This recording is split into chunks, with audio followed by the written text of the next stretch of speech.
Goeienaand, good evening, fellow South Africans and citizens of the world.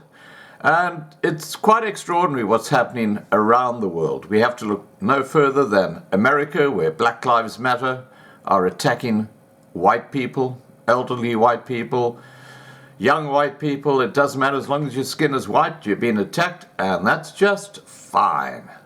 And in the video attached here, you will see in Australia, Victorian police attacking a young white fella. Now, they're stomping on him. He's actually in ICU in an induced coma following this police attack on him.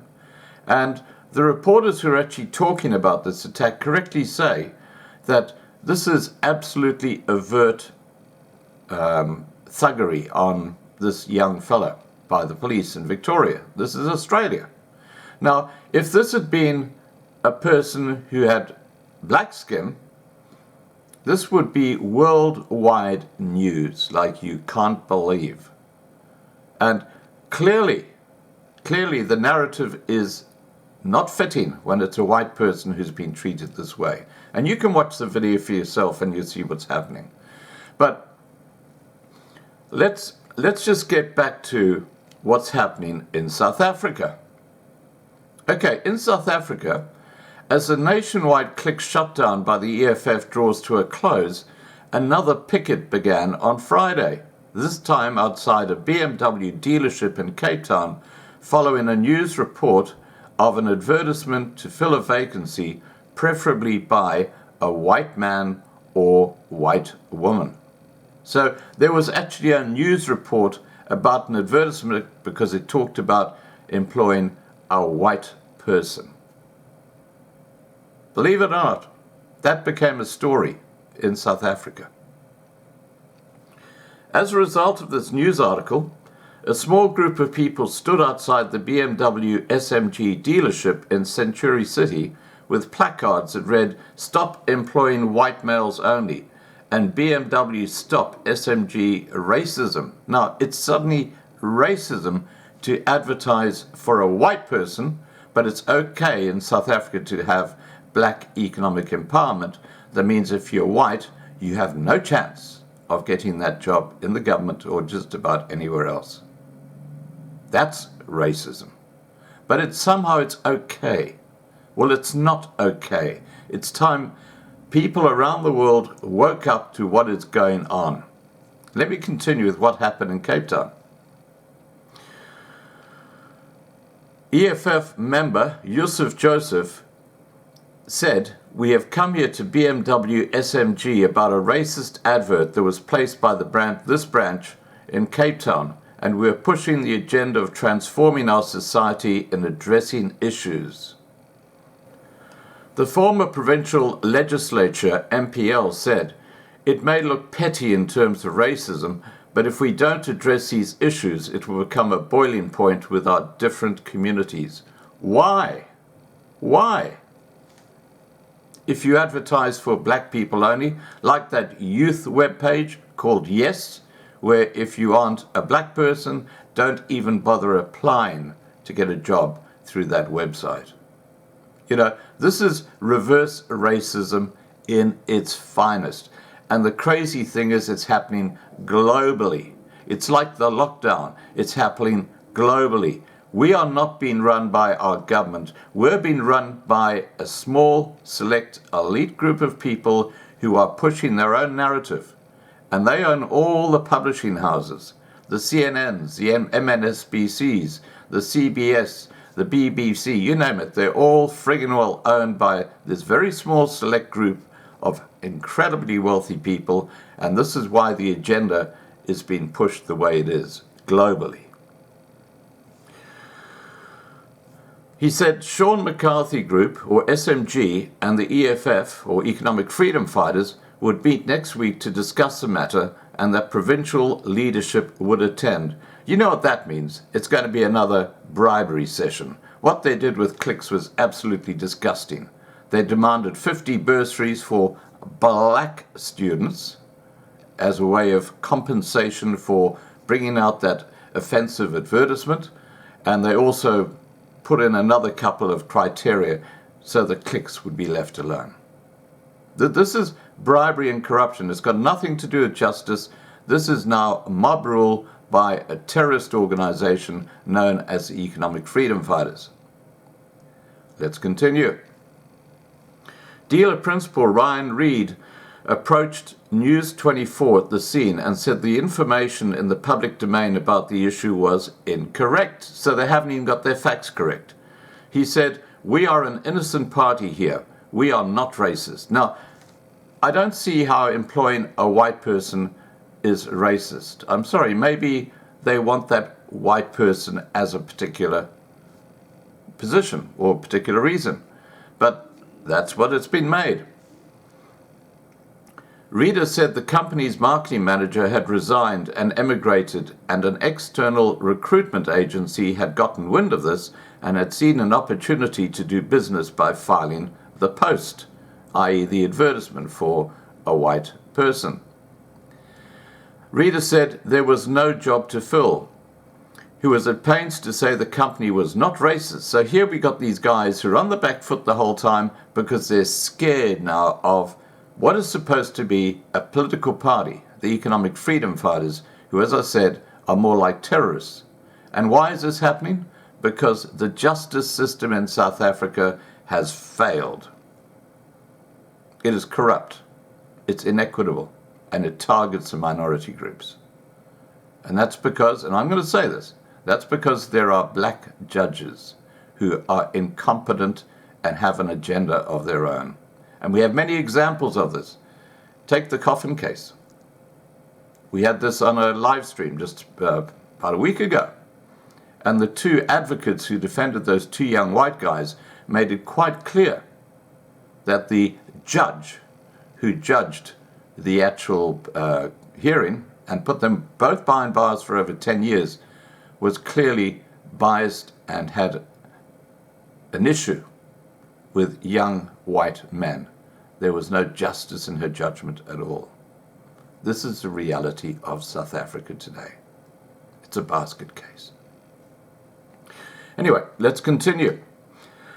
The guy from BMW said, that's Reader, he said, if there were to be any protests, they should be at the recruitment company, Julian Schlemmer and Associates. Schlemmer told News 24 that comment on the matter should be from his lawyer. News 24 made several attempts to obtain the lawyer's details from Schlemmer, but was unsuccessful.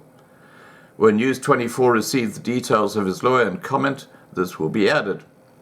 In a statement dated the 5th of September, the EFF demanded an investigation by BMW South Africa and the Department of Trade and Industry following the article in the Mail and Guardian. So, who actually fomented all this trouble? The Mail and Guardian newspaper. Now, this is interesting because you know who is one of the major funders of the Mail and Guardian newspaper in South Africa? Open Society's Foundation, George Soros.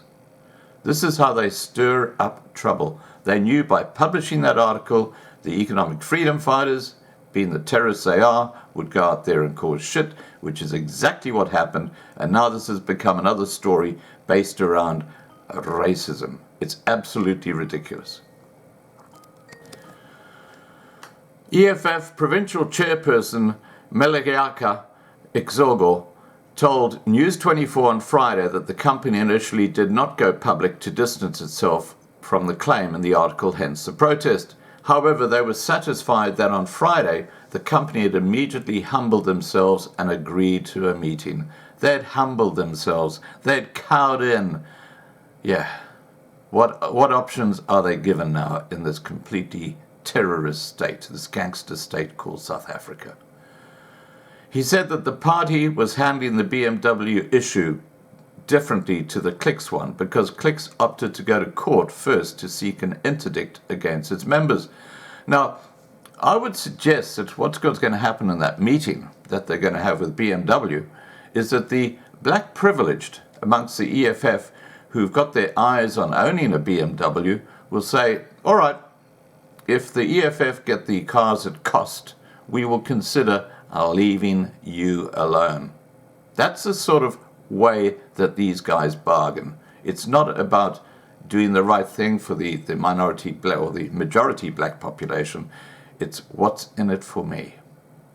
And I would put money on it that that's going to be a bargaining chip put down at the table, obviously with confidentiality attached. Anyway, he went on to say, for this reason, the party would not go straight into further protests at the dealership for the time being. Now, that's an insinuated threat, for the time being. In other words, if we don't get our way, we're going to cause shit at your dealership. That's what the EFF is saying. That's what the agenda is behind this. He said, this is the EFF fella, he said they responded and said, let's talk.